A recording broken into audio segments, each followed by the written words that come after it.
कहा जाता है कि जब आप मेहनत करेंगे, परिश्रम करेंगे तो उसका फल जरूर मिलेगा। अब बड़ी मेहनत की राहुल गांधी ने, 3000 से ज्यादा किलोमीटर चल लिए वो। क्या आप लगता है ये जो भारत जोड़ो यात्रा की कोशिश थी उसका फायदा होगा कांग्रेस पार्टी को?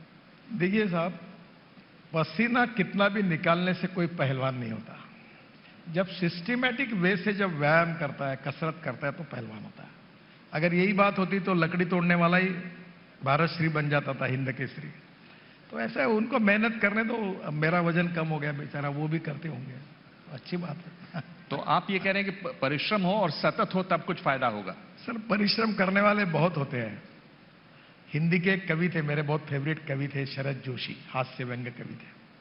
वो बहुत अच्छी बात कहते थे, कुछ लोग नसीब लिखा कर आते हैं और कुछ लोग नसीब लिखाना भूल जाते हैं। मैं किसी के बारे में नहीं बोल रहा हूं। वैसे राजनीति ऐसी है कि anything can happen in politics and cricket. तो इसलिए जिसको बेचारे को मेहनत करने दो। आप सीधे जवाब तो नहीं दे रहे हैं, पर आप जवाब दे जरूर रहे हैं। पर इससे भी मैं हट जाता हूं। मैं ये पूछ रहा हूं कि गडकरी जी, जब आप देखते हैं अपना कार्यकाल, आपको क्या लगता है सबसे अच्छा काम आपने क्या किया? देखिए, मैं एक सोच रखकर, मैं कन्विक्शन ओरिएंटेड पॉलिटिशियन हूं, मैं पावर ओरिएंटेड नहीं हूं। मैं जब 11वीं में था तो जयप्रकाश जी का आंदोलन शुरू हुआ था और उसी समय मैं उस आंदोलन के साथ विद्यार्थी परिषद, आरएसएस के साथ मिलकर राजनीति में आया हूं। और मैं मानता हूं कि politics is the instrument of socio economic reform. और मुझे बहुत काम करने का मौका मिला। अब मैंने बड़े बड़े टनल बनाई, रोड बनाए, ब्रिज बनाए। वर्ली बांद्रा उस समय का है, मुंबई पुणे बना, अभी तो ऐसे 50 हाईवे में बना रहा हूं। पर मेरे लाइफ का सबसे अच्छा काम अगर कोई हुआ है तो मैं बचपन में मेरी मां के साथ, बहनों के साथ रेलवे स्टेशन पे जाता था। तो एक साइकिल रिक्शा में हम 4 लोग बैठते थे और चढ़ाव पर वो रिक्शे वाला हमको खींच के ऊपर लेके जाता था। तब मुझे बड़ा उसका पसीना निकलता था, बेचारा थक जाता था।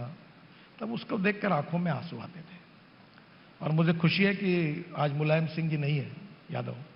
मैंने जब एक बिल लाया था तो मुलायम सिंह जी ने कहा था कि डॉक्टर राम मनोहर लोहिया कहते थे कि मैं जीवन भर इस रिक्शा में नहीं बैठूंगा, ये मानवीय शोषण का प्रतीक है। फिर दीनदयाल उपाध्याय ये कहते थे कि जिस दिन ये प्रथा बंद होगी वो देश के इतिहास का सुनहरा दिन होगा। तो मेरे मन में बहुत कमिटमेंट थी इसके बारे में। और मंत्री बनने के बाद मैंने इसके लिए स्पेशल बिल लाया।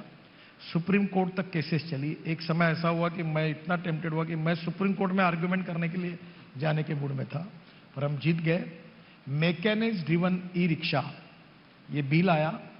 और आज मुझे खुशी है कि 1 करोड़ लोग इस देश में, बिहार, यूपी, सब नॉर्थ ईस्ट, आदमी आदमी को ढोने का काम करता था। ये बिल मैंने लाया, ई रिक्शा लाई, ई ऑटो रिक्शा आई। और आज मुझे खुशी है कि करीब आज लगभग आदमी आदमी को खींचने वाला रिक्शा आज कहीं दिखता नहीं।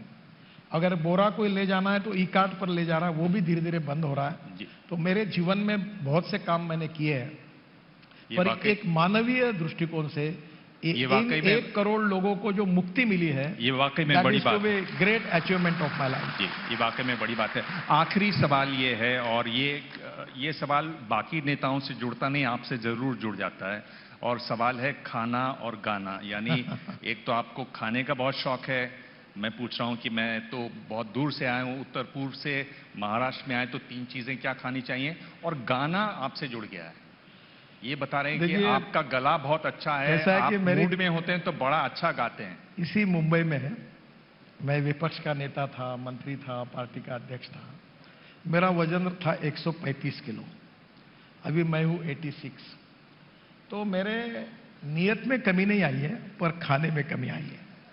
आज रात को मैं कहां जाने वाला हूं ये पक्का है। अच्छा, हाँ, तो ये मुंबई जैसा शहर नहीं, पूरे वर्ल्ड में जाओ, मैं विजिटर नहीं हूं। मुंबई में जो मिलता है वो दुनिया में नहीं मिलता, रात को 12 बजे भी मिलता है।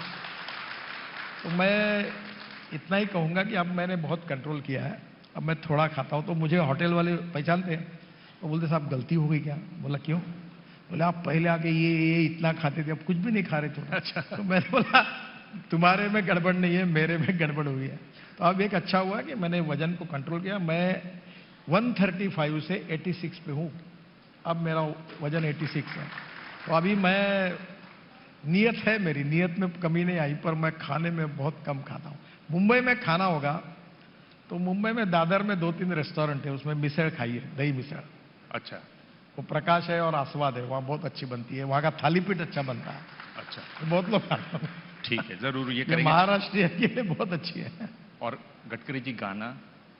मैं तो गाना गाता नहीं हूं, पर मैं साहित्य, संस्कृति, संगीत, मैं एक हमारे यहाँ पर खासदार। मैं बताता हूं, आपको एक गाना बहुत पसंद है। कौन सा?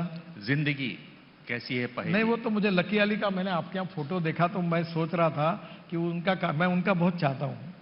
लकी अली को? हाँ, उनका एक गाना मुझे बहुत अच्छा लगता है। कौन सा?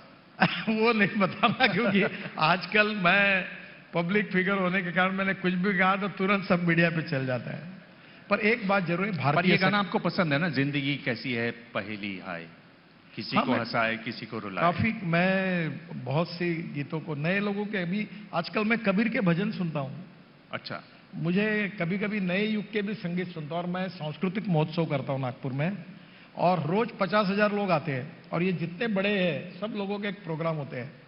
तो मैं ये मानता हूँ कि कल्चरल इवेंट्स व्यक्ति में एक ऐसा संस्कार देती है, संगीत, नृत्य, नाटक, साहित्य, कविता, ये हमारे जीवन को समृद्ध बनाती है।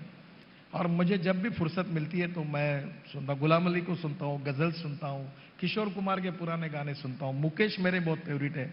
अभी नितिन मुकेश के मैं 5 कार्यक्रम नागपुर में कर चुका हूँ, क्योंकि मुकेश की पुरानी गीतें बहुत पसंद है।